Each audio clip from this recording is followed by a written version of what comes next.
It's 8 o'clock in the morning, the peak of the Russian rush hour. Millions of Muscovites are using the metro to get to work. The contrast with the tube leap out at you. The ticket barriers are designed for the free flow of passengers. They only close if you don't pay the 5p fare, which takes you anywhere on the system. The escalators run fast and furious. Again, they have to cope with enormous demand. Nearly 8 million people use the metro every day, 3 times as many as London Underground.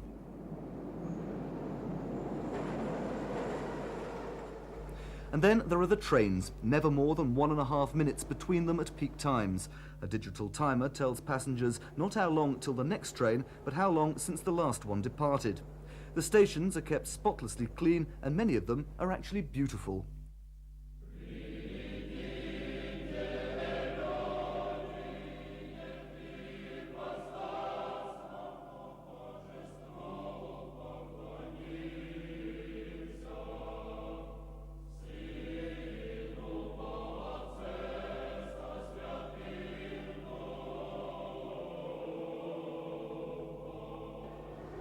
Well, the Moscow Metro is not just efficient in terms of getting people quickly from A to B.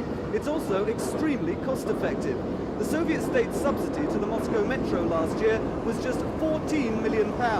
That compares with a London regional transport figure of £217 million. And don't forget, it only costs you 5p to go anywhere. Perhaps it's not fair to make direct comparisons with the tube. The cost of power and staff pay are much lower than in London. The average wage here is only £200 a month. It is also a cheaper system to maintain, but that's because it was a better system in the first place, mostly built under Stalin in the 30s to very high standards.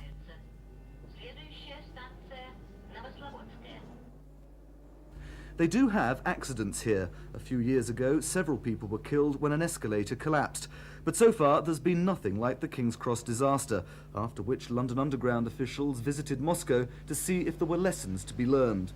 One obvious lesson relates to crime. There have been muggings, but Metro chiefs boast that the system is largely safe day and night. One contributing factor is effective communication between passengers, their driver and the police. On the platform there are policemen, and of course there is also safety ensured inside the cars.